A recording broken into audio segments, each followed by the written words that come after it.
que é berçário para diversas espécies marinhas. Um local com cenários incríveis, com vegetação que captura mais gás carbônico da atmosfera, contribuindo então para a redução do aquecimento global do que florestas, e que tem sido muito ameaçado por diversos fatores. Estou falando de quê? Estou falando do manguezal, que é o tema do vídeo de hoje. Eu sou a professora Rafaela Lima e você está aqui no canal Mais Ciências. Vamos lá? Chegamos no manguezal, ecossistema costeiro, presente em toda a costa do Brasil, com uma vegetação e um solo muito típico. Aqui a gente vai ver como fatores abióticos muito expressivos a interação do sal da água do mar com a água doce do rio que desce, a interação entre as marés, horas mais altas, horas mais baixas, oscilando de acordo com a estação do ano, com a lua, com a época, e um ambiente incrível com muita diversidade e características muito peculiares que a gente vai conhecer. Vamos lá, ecossistemas aquáticos, manguezal.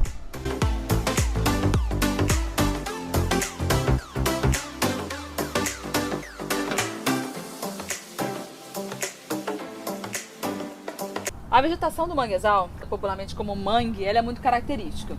Ela precisa ter adaptações às condições, o estresse abiótico que esse ambiente lhe proporciona. Então a gente tem tanto a questão do solo muito encharcado, muito lodoso, além de um ambiente com uma baixa oxigenação. A gente fala que são plantas halófitas, tolerantes a uma maior salinidade. A gente vê aqui algumas dessas adaptações. Aqui atrás de mim, a gente vê o mangue com as raízes escora. São raízes que elas estão, num caso de maré baixa como é agora, elas ficam acima do nível da água, propiciando aí troca gasosa.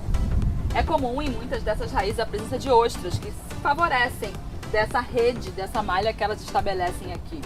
Então a gente vê as raízes escoras e além disso a gente também vê os pneumatóforos. Os pneumatóforos eles são raízes que eles sobem acima do nível da água, chamadas raízes respiratórias. Elas têm uns pequenos orifícios chamados de lenticelas que promovem a troca gasosa nesse ambiente.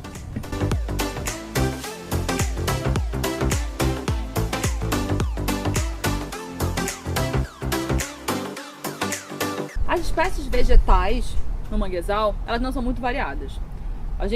Na sua maioria, a gente vai encontrar o chamado mangue preto, mangue branco e mangue vermelho. Aqui no ambiente que a gente está, a gente tem uma presença, uma predominância maior do mangue vermelho. Quando a gente fala do mangue preto, também chamado de siriúba, uma característica bem marcante é a presença dos pneumatóforos. São essas raízes aéreas respiratórias. E também nas suas folhas, as chamadas glândulas de sal. Como esse é um ambiente com uma salinidade significativa, tem que ter uma forma de eliminar esse sal para manter o equilíbrio osmótico nessa folha.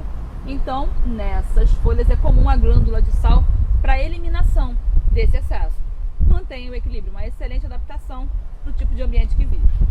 O outro tipo de mangue é o mangue branco, mais encontrado em terrenos mais firmes, geralmente numa porção de transição aí entre o manguezal e a restinga. Ele é um pouco menor do que o mangue vermelho e também tem os pneumatóforos e glândulas de sal nas suas folhas. E o que é predominante aqui que é o mangue vermelho, característico pelas suas raízes escora. Esse nome vermelho, quando há uma pequena raspagem no seu caule, aparece essa coloração avermelhada, muito tolerante ao ambiente de alagamento. E uma característica interessante é a questão da germinação do propágulo, ainda aí preso à árvore mãe para garantir a sua sobrevivência. Na espécie mangue vermelho, que é muito comum nos manguezais do Brasil, a gente observa essa estratégia de propagação, onde o propágulo ele desenvolve e ele germina ainda preso à árvore mãe. E essa estratégia é relevante porque vai permitir que esse propágulo ele receba mais nutrientes, tenha maior chance de sucesso na reprodução dessa espécie. A gente vê aqui o propágulo, esse formato ele favorece que com a sua queda ele se fique nesse solo, garantindo então a propagação dessa espécie na região.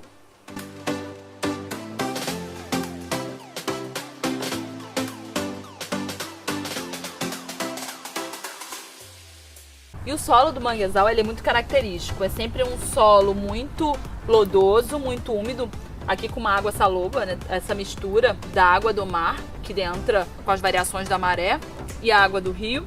Um solo sempre muito encharcado. Ele tem um cheiro característico devido à decomposição e essa cor assim escura, a gente vê que é uma alta decomposição que aqui ocorre. Isso traz um impacto positivo porque até essa característica ela favorece esse ambiente, porque esses detritos vegetais que aqui estão, eles vão fazer parte de uma teia alimentar. Eles vão ser alimentos de outros e ainda são um habitat para diversas espécies também. Então, que é muito interessante, né? Quando a gente olha, né, toda essa coloração aqui é tudo muito escuro, né? E para algumas pessoas dá uma sensação de que é uma água suja. E não é. Essa cor escura, ela se deve à grande decomposição que acontece aqui. E enterrado aqui a gente tem diversos moluscos, crustáceos também. Então é um local também de grande diversidade.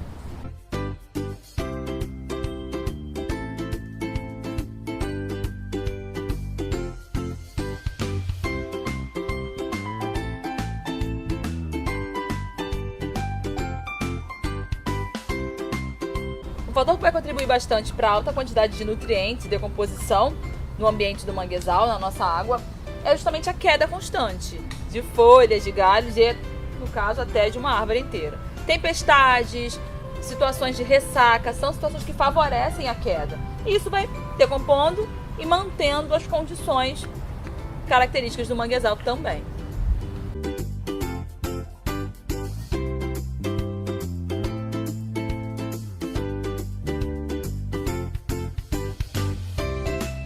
A fauna do manguezal é muito diversa.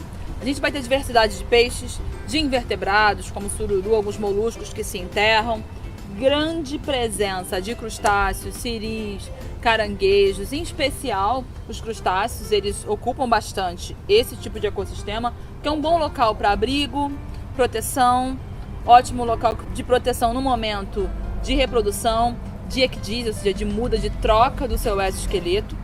A gente vai ter também diversidade de insetos e a gente precisa lembrar que é um local de berçário marinho porque, devido a essas raízes que vão conferir uma proteção a esse local, muitas espécies marinhas elas vêm para colocar os seus ovos como um local de proteção, águas mais calmas, e aqui esse animal vai nascer e volta para o mar. Então, berçário marinho por isso. Não podemos deixar de fora as aves, que encontram no manguezal uma farta oferta de alimento, as mais variadas espécies, e uma linda que a gente viu aqui hoje é o colheiro, que tem essa coloração rosa justamente pela ingestão de crustáceos abundantes aqui no manguezal. Então a preservação desse ambiente ela é essencial por conta dessa diversidade, do impacto positivo para o ambiente, para as pessoas. A gente precisa lembrar também que o manguezal ele é protegido por lei federal.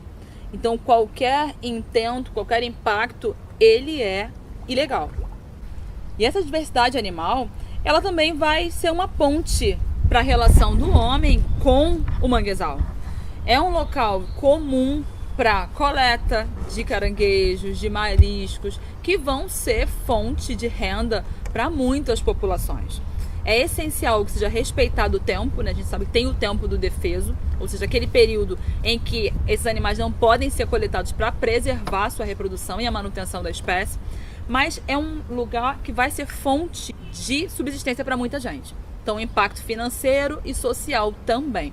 Pode ser retirado também, ou seja, nessa relação do homem com o manguezal, a gente ainda vai encontrar uma relação com o solo, muitas vezes retirada de argila para a produção de construções, retiradas de madeira para construção, para lenha, mas a gente vê que o ponto de contato maior do homem com o manguezal é essa relação com a sua fauna, com os animais que aqui vivem em abundância. E para fechar o nosso vídeo, a gente não pode deixar de falar sobre os impactos ambientais que ocorrem no manguezal. A questão do desmatamento, pelo crescimento populacional, o crescimento urbano, então a derrubada de árvores, a queimada. A gente tem que lembrar que a vegetação do manguezal, ela consome mais gás carbônico, ela retira mais gás carbônico da atmosfera do que uma floresta num tamanho equivalente. Ou seja, para valorizar e mostrar a importância desse ecossistema e dessa vegetação. Então a gente tem impactos de desmatamento, a questão de aterramento, reduzindo as áreas. A gente tem ainda a questão de esgoto, que é muito forte, esgoto doméstico, industrial, efluentes industriais, que contaminam esse solo, contaminam a vegetação, além do lixo que é lançado por moradores do entorno, banhistas que vêm do mar, que desce do rio. Pesca predatória, uma pesca que não respeita o defeso, a época de reprodução das espécies locais, além da maré negra, poluição por petróleo do mar. Por essa relação, por ser um ecossistema que vai fazer essa transição entre o mar e a terra, então ele vai receber tanto os poluentes vindo do ambiente terrestre quanto do mar. Então, em grandes casos de derramamentos de petróleo, o impacto nos manguezais é muito intenso, justamente com a entrada da maré, contaminando o solo e a vegetação, levando à morte da fauna e também da flora.